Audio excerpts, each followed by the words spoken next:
The blue sandals left faint impressions on the damp sidewalk, small crescents of rubber that traced a boy's morning route from the front porch down 3 weathered concrete steps to the curb, where the neighborhood already hummed with anticipation and restless energy. It was early June, the kind of morning when sunlight fought valiantly through silver clouds and lost, leaving everything washed in soft grey light that made colours look both muted and somehow more vivid at once, as if the world had been dipped in watercolour. The bakery 2 blocks over opened its doors before dawn, as it always did, the owner flipping the sign and releasing immediate waves of cinnamon and yeast and butter into the morning air,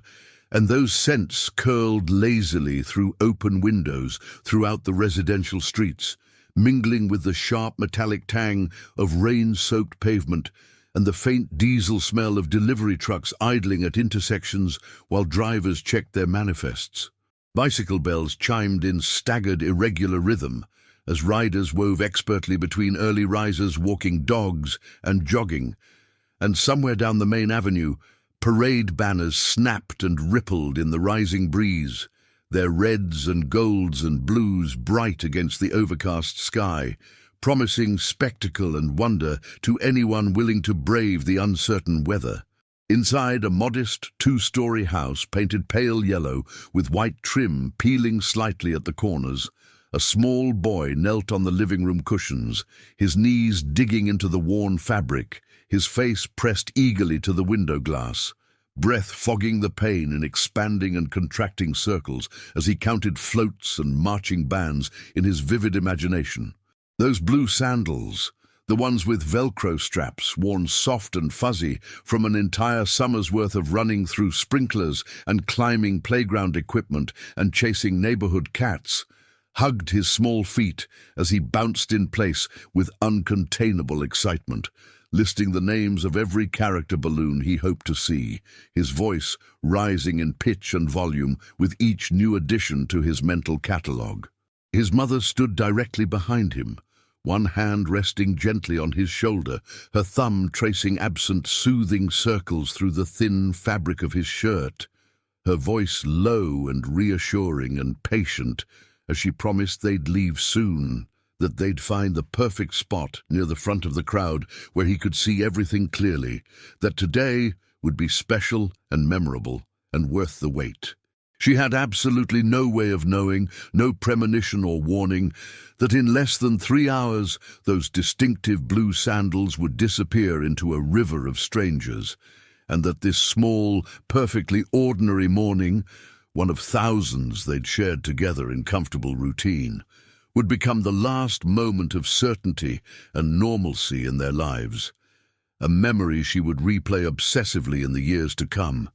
searching for signs she'd missed. Before we go deeper into this story and the mystery that unfolded over 5 long years, take just a second to hit that subscribe button below and drop a comment telling us where you're watching from.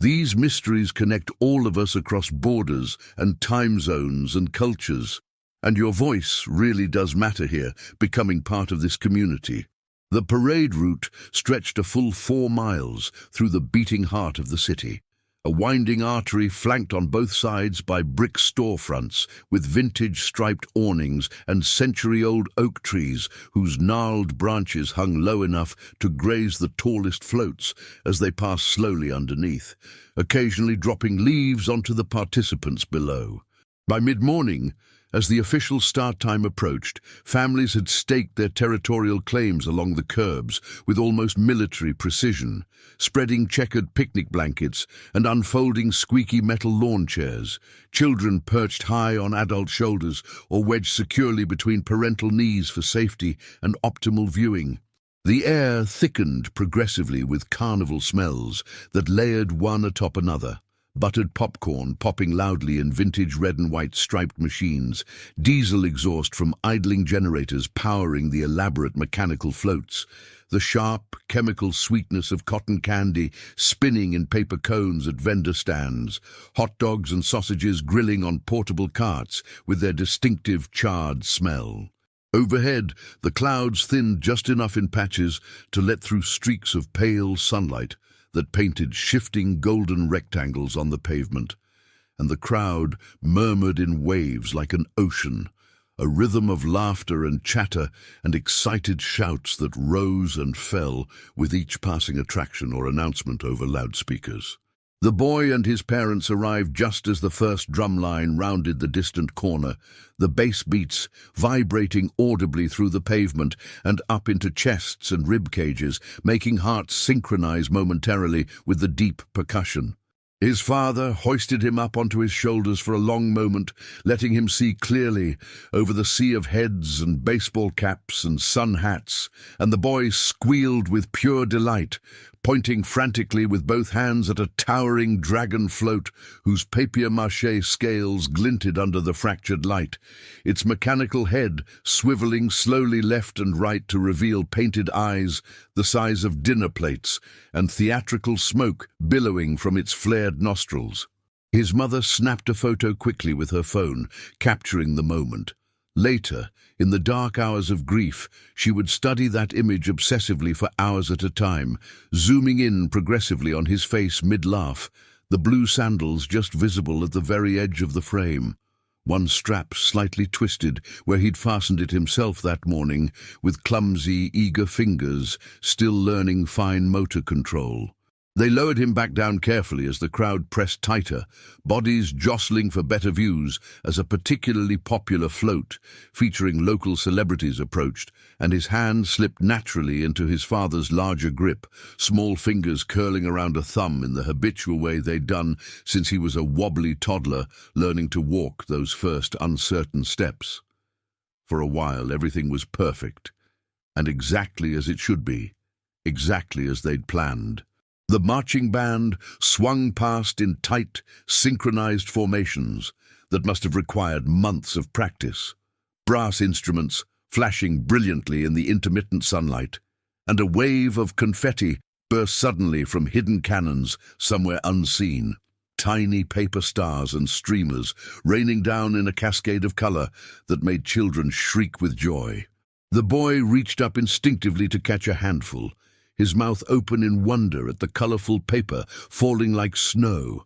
and in that split second, a blink, a turn of the head, a distracted glance toward the trombone player in the shiny uniform with gold braiding, his hand loosened its grip unconsciously. His father felt it immediately, registered it somewhere in his awareness, the absence of pressure, that sudden void where warmth and weight had been constant, and he looked down with mild initial concern, expecting to see his son crouched examining something fascinating on the ground. Empty air, just the fabric of his own khaki pants and the legs of strangers pressing in from all sides. He spun completely around in place, scanning the immediate circle of legs and winter coats and baby strollers in all directions with growing alarm.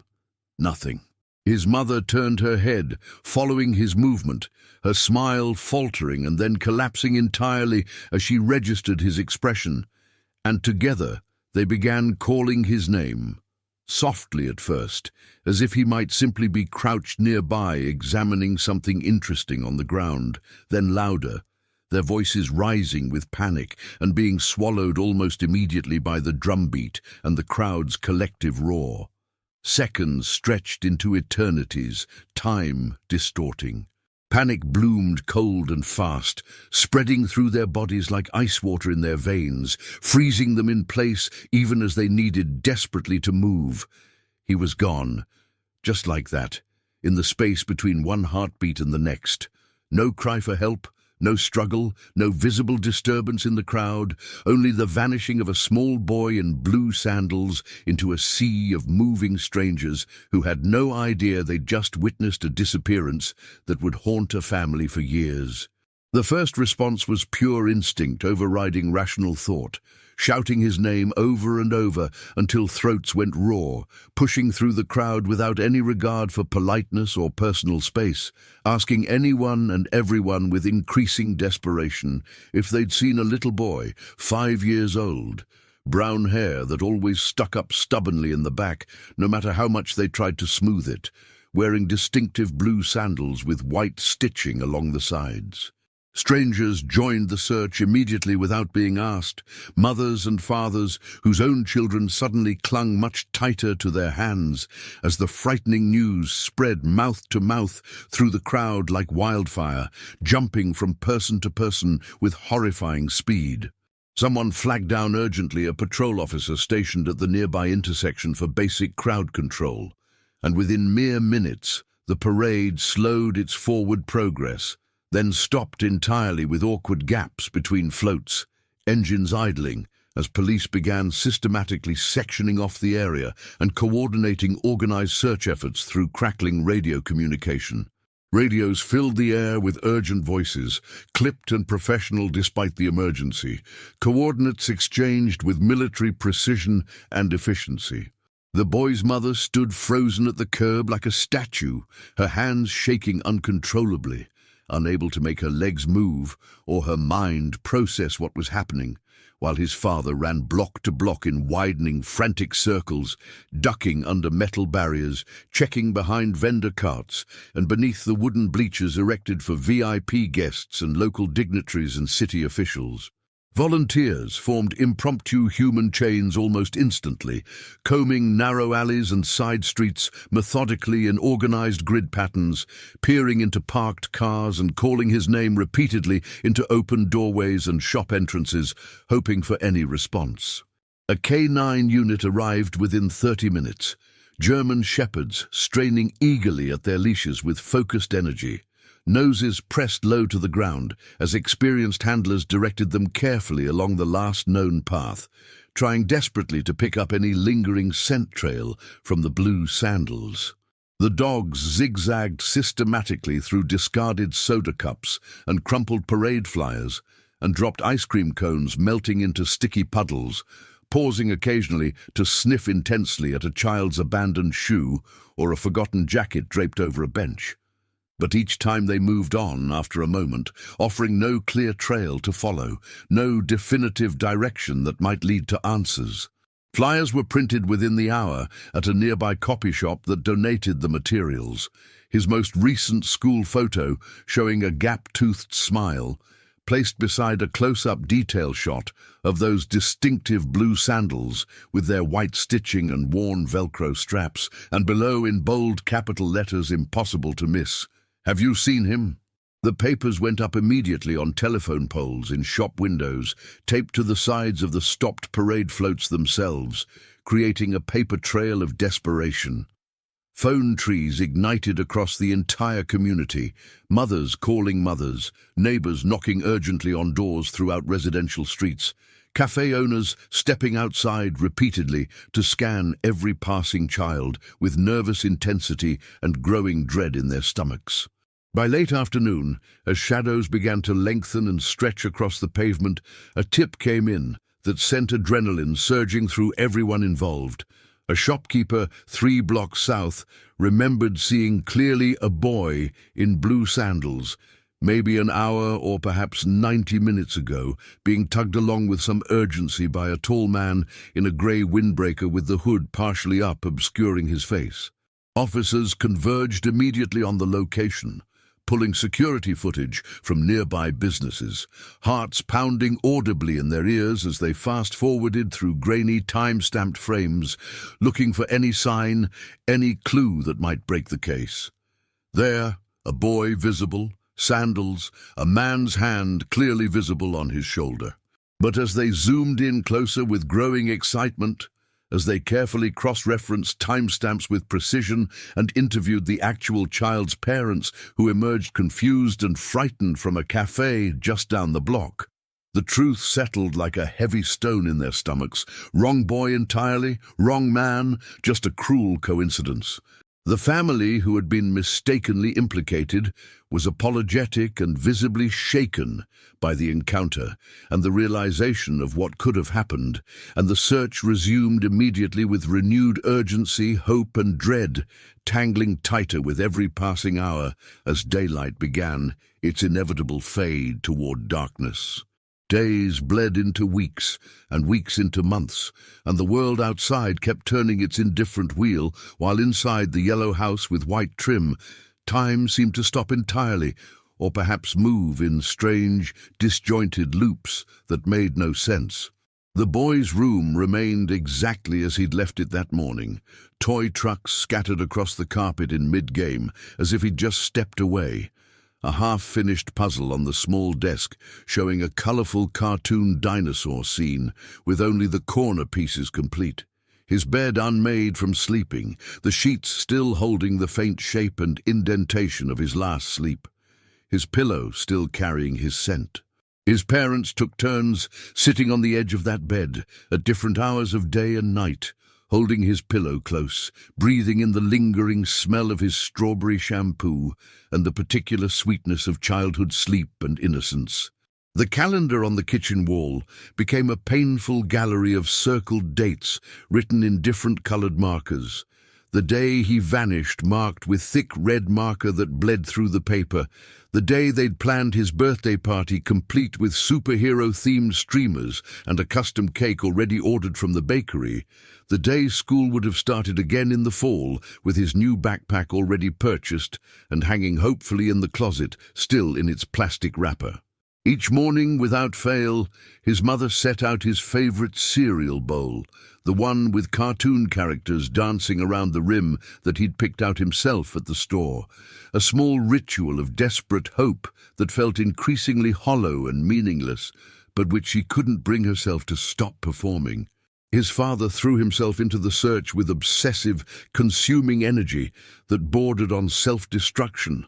printing more and more flyers on his own dime at personal expense, organizing volunteer search shifts every weekend regardless of weather, attending every single police briefing with a spiral notebook filled with increasingly frantic questions and theories and timelines drawn in different colored ink. But between them as a couple, silence grew. Not the comfortable quiet of shared understanding and partnership built over years, but the heavy, suffocating kind born from guilt and helplessness and unspoken blame that neither could voice. They blamed themselves in turns, rotating through countless scenarios. If only they'd held on tighter, if only they'd chosen a different spot along the route, if only they'd stayed home that day instead of going, if only they'd been more vigilant, more careful, better parents somehow. Friends and neighbors brought endless casseroles and sympathy in those early weeks, filling the refrigerator with food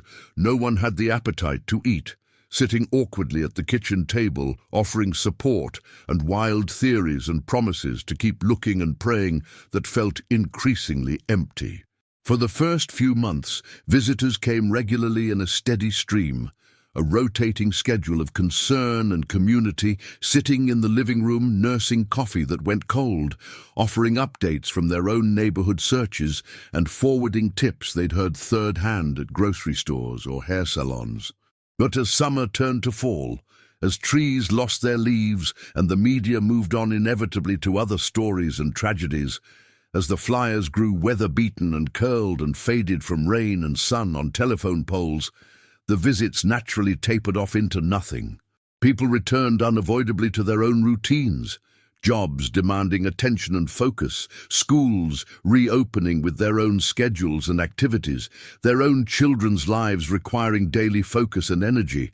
and the family was left to navigate their overwhelming grief, increasingly alone, in an empty house. Birthdays came and went, marked only by tears and untouched cake. The blue sandals, a spare pair bought in the hopeful, perhaps irrational anticipation of his return, maybe outgrown, but kept as a powerful talisman, sat unused in the closet, wrapped carefully in tissue paper, a relic of a future that seemed increasingly unlikely to arrive. Small quirks and habits that had once brought daily laughter and joy and definition to family life. His habit of humming cartoon theme songs unconsciously while playing with blocks. The way he'd meticulously collect bottle caps from sodas and line them up by color on the windowsill in precise rows. His absolute insistence on bedtime stories being read exactly twice each night without variation,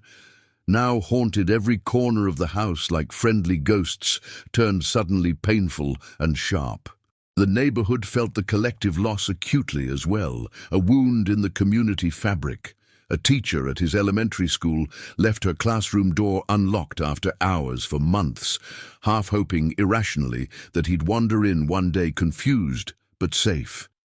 The elderly woman next door, who used to wave enthusiastically at him every morning from her garden, stopped watering her prize roses altogether and let them wilt slowly and die, the thorny stems turning brown and brittle. The street artist who'd been painting an elaborate community mural on the recreation center wall abandoned the project entirely mid-scene. The unfinished image of children playing frozen in time, staring blankly at passers-by like an unintentional memorial or accusation. The detective assigned permanently to the case was a woman named Officer Delgado, her eyes perpetually shadowed from too many late nights spent hunched over files and too few successful resolutions in missing children cases that haunted her dreams. She inherited the thick case file from a retiring colleague who'd worked it intensively and personally for the first 6 months before age and health forced him out, and from her very first day officially taking it over, she made a personal vow and treated the boy's disappearance not as a cold case to be filed away in a basement box, but as an active, breathing investigation, a solemn promise that would not be broken on her watch or through any lack of effort. The bulging evidence box sat prominently on her desk where she'd see it every single day, filled to overflowing with witness statements, maps marked with concentric search grids in different colored markers showing expanding radius patterns, copies of the entire parade route with every single registered vendor and float meticulously catalogued and cross-referenced with contact information. She methodically re-interviewed witnesses multiple times as memories settled and sometimes changed, spending hours combing through literally hundreds of hours of security footage frame by painstaking frame until her eyes burned and watered,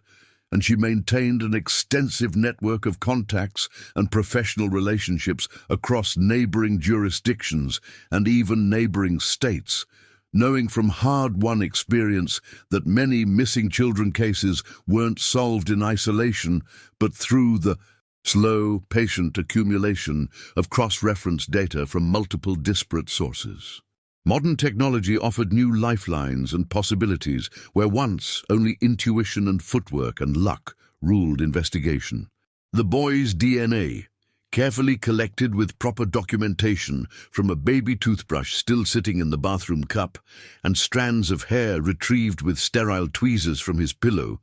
was processed through proper chain of custody protocols and formally entered into CODIS, the Combined DNA Index System, a comprehensive national database that law enforcement agencies across the entire country use to match biological evidence across state lines and jurisdictional boundaries that might otherwise prevent solutions. His dental records were digitized with the full cooperation of his pediatric dentist and shared widely with medical examiners and child welfare offices in a 6-state radius, creating a net of information. Every 6 months, like clockwork, the department conducted a mandatory case review with intentionally fresh eyes, officers unfamiliar with the emotional weight, running his details through updated databases as new entries were added daily from across the nation, looking for any possible match or lead. 3 years into the investigation with still no breaks,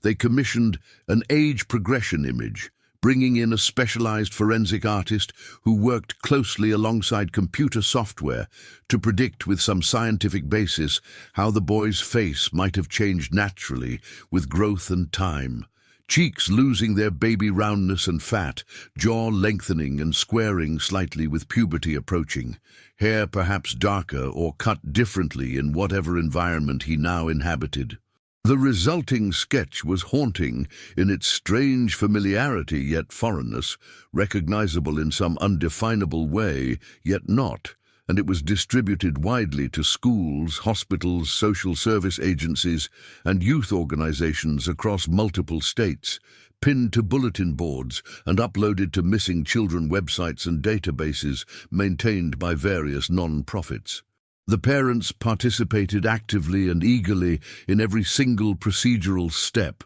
signing whatever consent forms were needed for surveillance requests, submitting detailed FOIA, Freedom of Information Act, petitions to access records from transit authorities and neighboring police departments, learning to navigate complex bureaucracy. They learned gradually the specialized language and vocabulary of criminal investigation through painful necessity.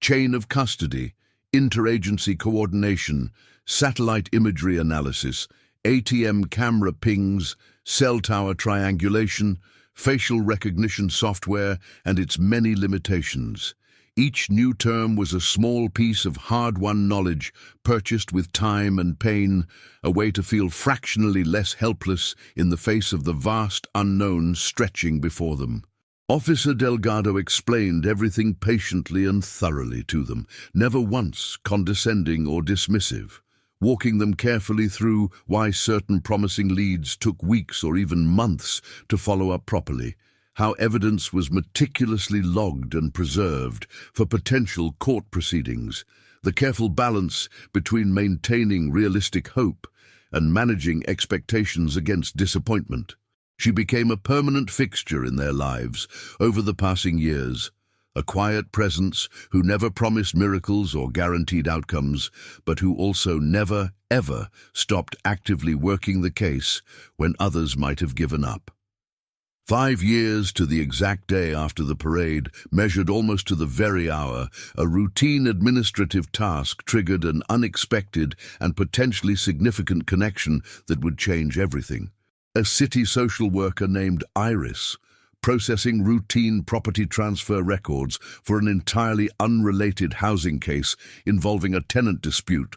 noted a standard lease renewal filed for a modest apartment in a neighborhood geographically adjacent to where the parade had ended 5 years prior. The document listed a legal guardian and a preteen child as residents, entirely ordinary except for one thing,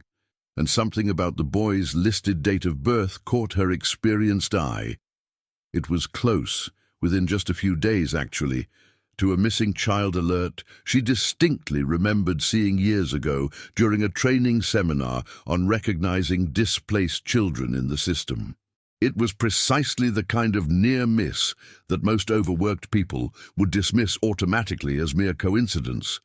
But Iris had been specifically and repeatedly trained through workshops to follow intuition in these matters, to trust the small inconsistencies and nagging feelings that sometimes unraveled much larger truths, hiding in plain sight within bureaucratic systems. She pulled up her case management software and methodically cross-referenced the address with school enrollment records maintained by the district, discovering through the interconnected database that the boy had been registered continuously at a local middle school for the past 3 years, always under the same guardian's name, always with notably minimal documentation on file compared to other students. The guardian, who went by the unremarkable name Peter Grayson, had moved residences every 2 years since the boy first appeared in the system, a pattern that could be innocent or could indicate something worth examining, never providing an original birth certificate, always citing lost records or delayed processing from another state's foster system as explanation for the gap. School officials had noted the documentation gaps in their files, but overwhelmed with hundreds of students and perpetually understaffed due to budget cuts, had accepted the explanations as plausible as long as the boy attended regularly, performed adequately academically, and seemed physically healthy during routine nurse visits. Iris pulled up the most recent school yearbook photo from the district's digital archives, a standard 6th-grade portrait taken against a generic blue backdrop with institutional fluorescent lighting. The face staring back was older now naturally, features sharper and more defined with approaching adolescence, hair longer and brushed to one side in a style clearly chosen by the boy himself. But there was something undeniably distinctive in the eyes, A particular brightness and openness, a specific tilt of the head, an expression that resonated strongly with the age progression image she'd seen pinned to the break room bulletin board for years now. Faded but still present. Her heart rate increased slightly as she made a phone call, keeping her tone quiet and procedural to Officer Delgado's direct line, who arrived at the social services office within the hour despite being off duty, case file already in hand. Together in a small conference room, they studied the yearbook photo intently, comparing it meticulously side by side with the original missing child flyer and the forensic age progression rendering created 3 years prior with such care. The resemblance was striking enough to be genuinely compelling, impossible to ignore, but not conclusive enough on its own to take immediate action. They needed to proceed with extreme care, balancing genuine urgency with the boy's welfare and psychological safety above all else, avoiding any action that might traumatize him unnecessarily or potentially tip off someone who might be an abductor and cause them to flee. Officer Delgado coordinated carefully and discreetly with the school district administration, arranging what would appear on paper to be a routine welfare check under the institutional guise of a standard annual review that wouldn't raise suspicion, and positioned herself and a trusted partner in plain clothes near the school counselor's office with a clear sightline. The next day, at the appointed time, they waited with controlled patience, watching discreetly through a partially open door as the boy arrived for what he'd been told by the counselor was simply a casual check-in about his academic progress and social adjustment. And then, in a moment that felt both completely surreal and achingly, impossibly real, they heard it with perfect clarity. Laughter. Not just any laugh, not generic childhood amusement or polite social response, but a specific, unmistakable, hiccup-stutter giggle that his biological mother had described in painful detail during dozens of recorded interviews over 5 long years. The kind of distinctive sound that started deep in the chest and tumbled out in waves with small hiccup interruptions between bursts. Officer Delgado's breath caught audibly in her throat. She glanced quickly at her partner, who nodded with wide eyes, and together they watched through the gap as the boy played a board game with Peter Grayson, the man who had raised him through crucial developmental years. Peter seemed gentle in his movements, slightly nervous perhaps in the institutional setting, his hand resting lightly and protectively on the boy's shoulder, his voice low and encouraging as he helped with a game move and celebrated a small victory. And then they saw it clearly, draped casually over the back of the chair, catching the fluorescent light, a faded blue towel, with a small embroidered corner that was barely visible but unmistakable to anyone who knew what to look for, showing a cartoon character and a childhood nickname that matched a specific detail buried deep in the original case file's inventory of personal items. The object anchor unexpectedly returned after 5 years of absence. Reunification is never the simple fairy tale that outsiders imagine or that movies depict, with orchestral music swelling and slow-motion embraces and immediate happy tears. When Officer Delgado and her carefully selected team finally made contact, gently, respectfully, without sirens or handcuffs or dramatic announcements that might frighten,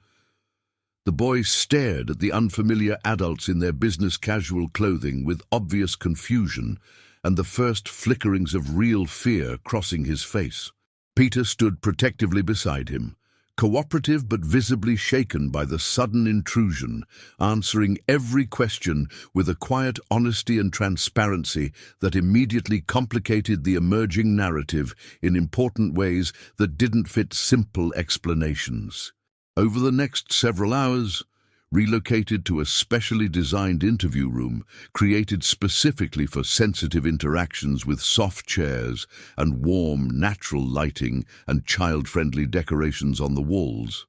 the story began to unfold gradually in complex layers. Peter explained with evident emotion that 5 years ago he'd been waiting at a regional bus terminal for a delayed connection to visit a sick relative in another city when he noticed a small boy sitting completely alone on a plastic bench, crying softly to himself, his blue sandals scuffed and one strap partially torn and hanging loose. Peter had approached carefully and non-threateningly, kneeling down to eye level in the way he'd learned working with children, asking gently in a soft voice if the boy was lost, if he needed help finding his parents or guardians. The boy, terrified, disoriented, possibly in shock from trauma, couldn't or wouldn't say his name clearly through the tears, couldn't remember or articulate where he lived or how he'd gotten there, only repeating fragments about drums and crowds and getting lost and being scared and wanting his mother. Peter waited with him patiently for what felt like hours, expecting a frantic parent to appear at any moment, searching desperately. When none did, after nearly an hour of waiting and watching, he alerted terminal security personnel following what seemed like obvious protocol, who in turn contacted local child services following their standard procedures. But here, tragically, the system failed in a small but absolutely catastrophic way. The boy's missing person report, filed urgently in a neighboring county with all the correct information, had been entered into the state database with a single-letter typo in his last name, a simple keystroke error made during a high-stress intake moment by an overworked clerk processing dozens of cases, and the cross-reference search conducted automatically by the terminal's security system came back completely empty, showing no matches anywhere. With no identification match, no responding family after extensive waiting, and a child in acute psychological distress requiring immediate placement, social services made the decision to place him temporarily in foster care under a provisional name assigned by the system for tracking, and Peter, a widower with previous positive experience fostering children through difficult transitions, was asked to take him in on what was explicitly described as a short-term basis until family could be located. Days became weeks. Weeks became months, and despite periodic checks and reviews by overloaded caseworkers managing dozens of active cases simultaneously, no family ever came forward to claim the boy or match his description. Peter grew genuinely attached to the quiet child. The boy slowly began to speak again and show signs of psychological recovery,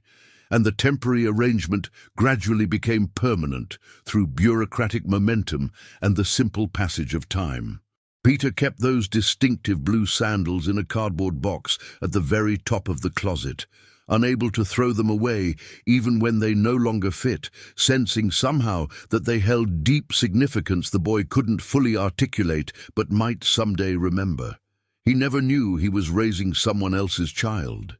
He only knew that the boy desperately needed safety, routine, unconditional love, and he gave all three without reservation or expectation of recognition. The legal and procedural aftermath was painstaking and emotionally complex for absolutely everyone involved.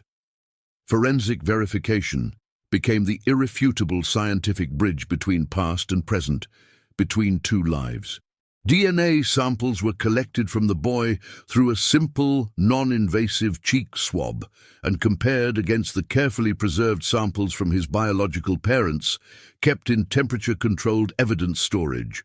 processed through CODIS with expedited priority given the circumstances and potential resolution of a long-term missing child case. The results returned within 72 hours. A conclusive match, the statistical probability so astronomically high, billions to 1, it removed all possible doubt about identity and biological relationship.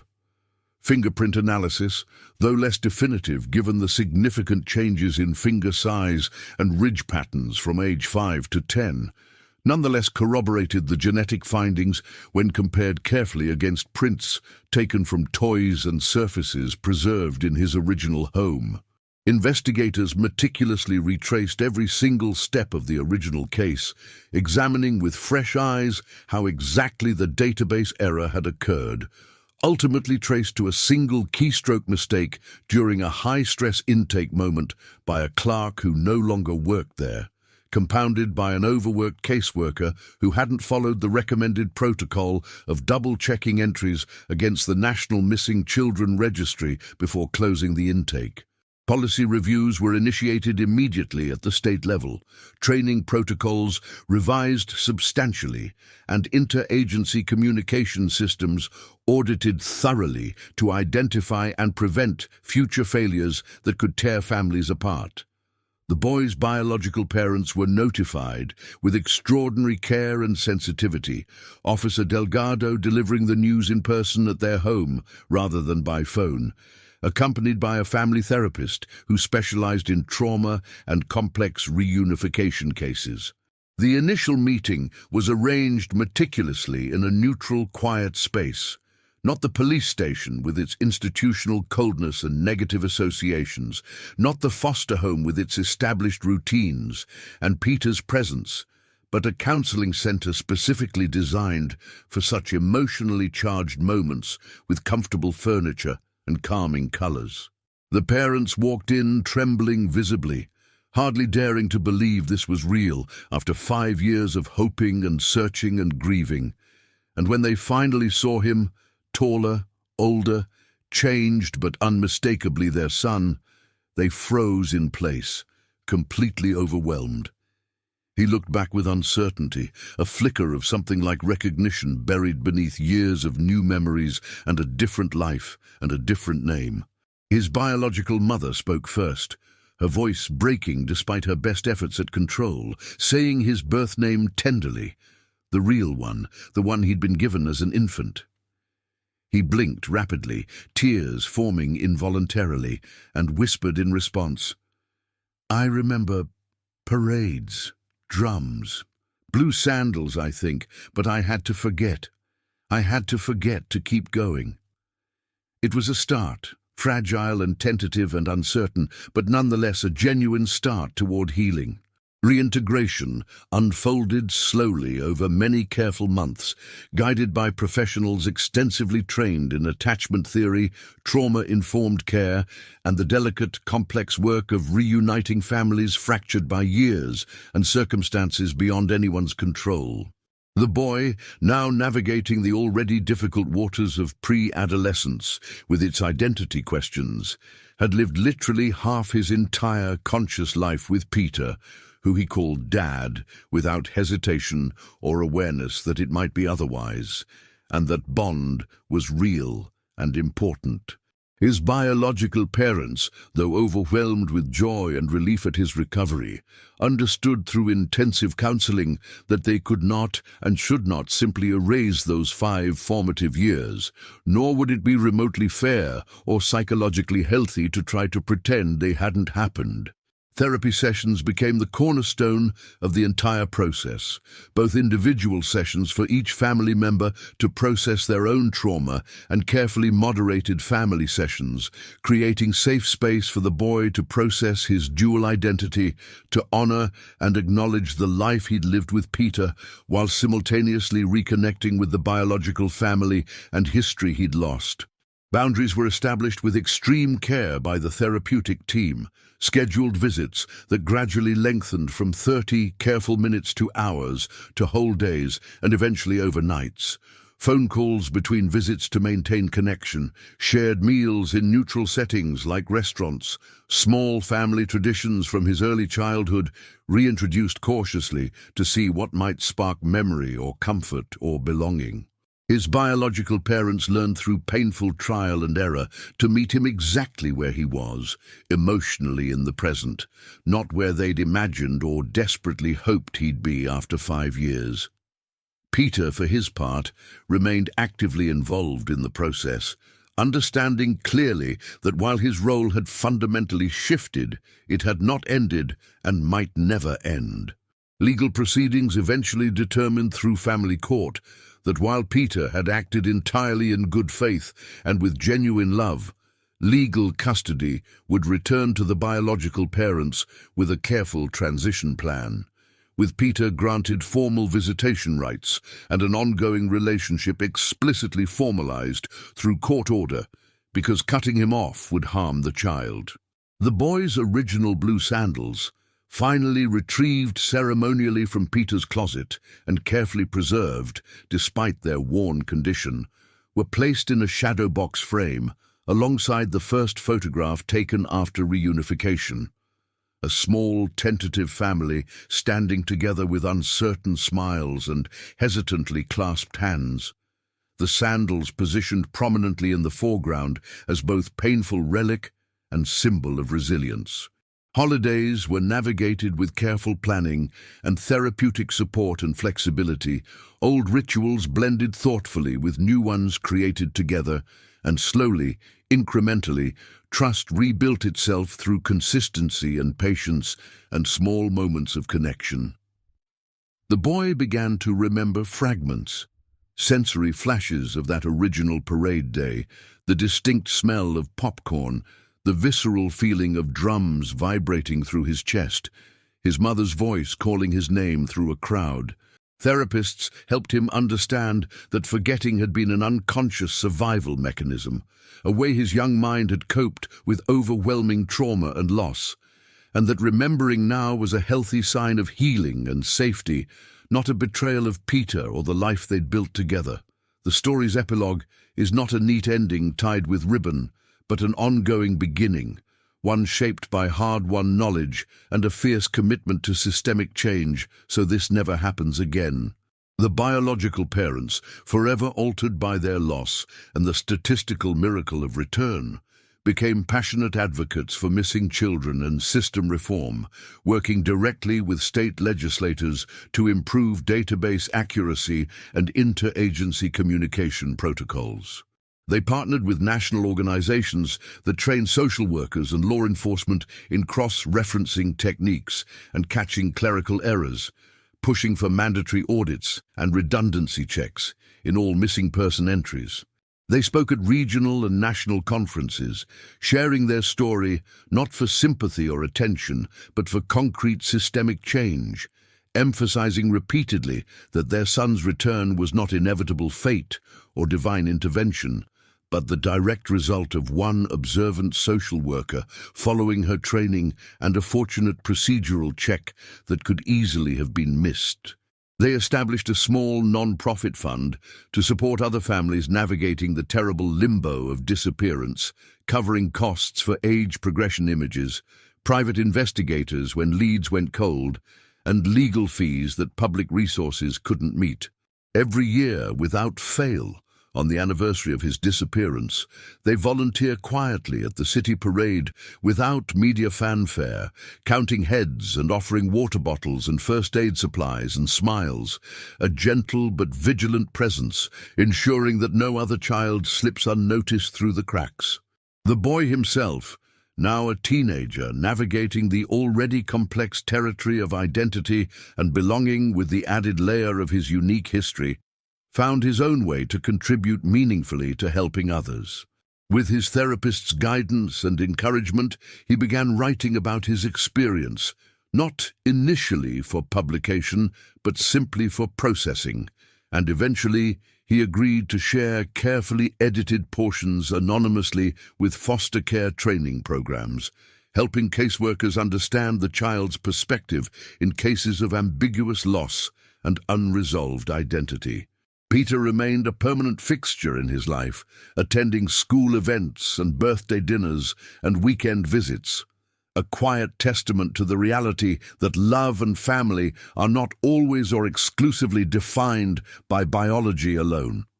The blue sandals, carefully preserved and honored, sit on a dedicated shelf in the boy's room in both homes, a tangible reminder of where he's been and the unlikely journey that brought him home. On rainy mornings when the scent of bakery bread drifts through open windows and the distant ring of bicycle bells echoes down familiar streets, the boy, now wearing sneakers chosen by his own hand and reflecting his own developing taste, sometimes pauses outside the bakery, breathing deeply, laughter coming easier now with each passing month. feet planted firmly in a world that for a terrible time forgot to keep him safe, but never, ever stopped hoping for his return.